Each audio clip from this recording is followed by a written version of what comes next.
এই ভিডিওটা অনেক দিন আগে করা ছিল, ভ্যালেন্টাইন ডের এটা একটা ভিডিও। তো অনেক দিন ধরেই ভাবতেছিলাম যে এডিট করে আপলোড করব, বাট করা হচ্ছিল না। তো আজ ভাবলাম এডিট করে আপলোড করেই দিই। আসসালামু আলাইকুম, আপনারা সবাই কেমন আছেন? তো আজ হচ্ছে আমরা গার্লসরা মিলে ঘুরতে বের হলাম। আর আমি যে স্কুলে জব করি আর সেখানে সব ম্যাডামরা মিলে হচ্ছে আমরা একটু ঘুরতে বের হচ্ছি। আর আমরা হচ্ছে এই চারজন অনেক বেশি ক্লোজ।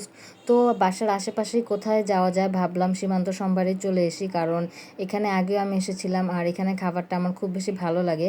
তো এই কারণে হচ্ছে আমরা সবাই মিলে সীমান্ত সম্ভারে চলে এলাম। তো এই তো আমরা হচ্ছে শপিং মলের ভিতরে যাচ্ছি। আর আমার সাথে হচ্ছে আমার ছোট ছেলে আরাফকে নিয়ে আসছি। আর এই ফার্স্ট টাইম বিয়ের পরে আমি আমার হাজব্যান্ডকে ছাড়া ভ্যালেন্টাইন ডেতে ঘুরতে যাচ্ছি। সবসময় তো ওর সাথেই যাই। তো ও যেহেতু একটু সিক ছিল, এই কারণে হচ্ছে আমরা চিন্তা করলাম গার্লসরা মিলে একটু ঘুরেই আসি। আর অনেক দিন পরে আমরা হচ্ছে একটু ঘোরাঘুরি করতেছি, খুব বেশি ভালো লাগতেছিল। আর এখানে হচ্ছে আমরা এসে একটা টেবিল বুক করে ফেললাম। তো এখানে হচ্ছে আমরা এর আগে ডোসা হাটে খেয়েছিলাম। তো ভাবলাম এখন আবার সেখান থেকে খাবার অর্ডার করে ফেলি। তো এসে হচ্ছে আমরা এখানে খাবার অর্ডার দিচ্ছিলাম। তো এখানে সবাই অনেক কনফিউজড ছিল যে কি অর্ডার দিব। তো সব চিন্তা ভাবনা করে এখন হচ্ছে আমরা খাবার অর্ডার দিচ্ছিলাম। তো এখানে হচ্ছে আমরা তিনজন একসাথে এসেছি। দেন এখানে আমাদের আরেকটা টিচারও অ্যাড হয়ে গেল। আর এটা হচ্ছে আমার আরাফের টিচার, ও হচ্ছে বাসায় ওকে পড়ায়। তো এখানে হচ্ছে আরাফ ওর পছন্দের মতন হচ্ছে অরেঞ্জ জুসটা নিয়ে নিল। অ্যান্ড দেন ফার্স্টে হচ্ছে আমরা নাচোস অর্ডার করে ফেললাম। তো এই তো আমাদের নাচোসটা চলে এসেছে। আর এই ফার্স্ট টাইম হচ্ছে আমি নাচোস খাচ্ছি, খুব বেশি টেস্টি ছিল। তো নাচোস খাওয়া শেষ করার পর আমাদের হচ্ছে সেট মেনুটা চলে এসেছে। আর এখানে কিন্তু একটা সেট মেনুর উপরে অফার ছিল, buy one get one free. তো একটা কিনলে হয়তো আর একটা আমরা ফ্রি পাবো। তো আমরা সব চিন্তা ভাবনা করে হচ্ছে এই সেট মেনুটা নিয়ে নিলাম। আর আমার ফ্রাইড রাইস আর চিকেন ফ্রাইটা খেতে খুব বেশি ভালো লাগে। অ্যান্ড দেন সব শেষে হচ্ছে আমরা একটা মিন্ট জুস নিয়ে নিলাম। এই জুসটা খেতে খুব বেশি মজা ছিল, আমার এক্সেপ্টের বাইরে যতটুকু আশা করেছিলাম তার থেকে বেশি মজা ছিল। তো এখানে আমাদের খাওয়া দাওয়া শেষ করে এখন হচ্ছে আমাদের ফটোশ্যুট করার পালা। আর যেহেতু ভ্যালেন্টাইন ডে, এই কারণে হচ্ছে একটু সুন্দর করে শাড়ি পরে আসলাম। আর এখানে আমরা সব টিচাররা অনেক বেশি ফ্রি। আর আমরা সবাই মিলে এনজয় করতেছিলাম যে হাজবেন্ডের পরে বিয়ের পর এরকম ঘুরতে আসা কিন্তু খুবই ভালো লাগে। আগে তো ফ্রেন্ডদের সাথে ঘুরতে যেতাম। তো আমার সাথে যারা রয়েছে তারা কিন্তু সবাই আনম্যারিড, আর এখানে হচ্ছে আমি অনলি ম্যারিড পারসন।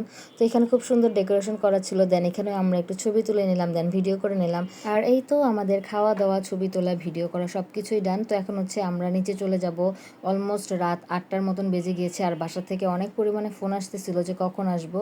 যেহেতু আমার হাজব্যান্ড একটু সিক আর আমার বড় ছেলেকেও রেখে এসেছি, এই কারণে ওদের দুইজনের একটুও ভালো লাগতেছিল না, আমাকে বারবার ফোন দিয়ে খুব বেশি বিরক্ত করতেছিল। তো ওদের কারণে হচ্ছে আমি তাড়াতাড়ি করে চলে যাচ্ছি। আর এই তো দেখেন আমার ছেলে ম্যাডামদের সাথে কি পরিমাণে মিশে গেছে। আমার সাথে তো সে থাকবেই না। আর সারাটা সময় তারাই হচ্ছে আমার ছেলেকে রেখেছে, আমার এখানে কোনো ভূমিকাই ছিল না। আর কোথাও গেলে বাচ্চা রেখে আমার আসতে একদমই ভালো লাগে না, আমি আরাফকে তো সাথে নেই মাস্ট বি। আর এখানে হচ্ছে ও এলিফ্যান্ট দেখে দাঁড়িয়ে দেখতেছিল, আর ওর এলিফ্যান্ট খুবই বেশি পছন্দ।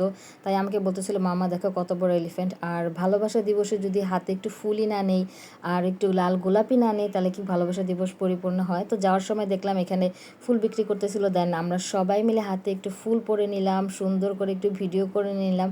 আর এই তো আমাদের ফুল কেনা ডান। তো যাওয়ার সময় ভাবলাম সবাই মিলে নাকি চা খাবে। তো আমার একদমই চা খাওয়ার মুড ছিল না। তো বললাম আপনারা সবাই মিলে খান, দেন আমি খাবো না।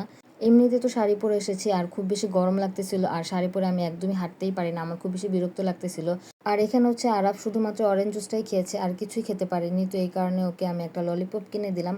আর এই তো খাওয়া দাওয়া শেষ করে এখন রিক্সা নিয়ে আমরা সবাই বাসায় চলে যাব। তো যাই হোক, আপনাদের সাথে দেখা হবে আবার আমার নেক্সট কোনো ভিডিওতে। তত পর্যন্ত ভালো থাকবেন, সুস্থ থাকবেন। আল্লাহ হাফেজ।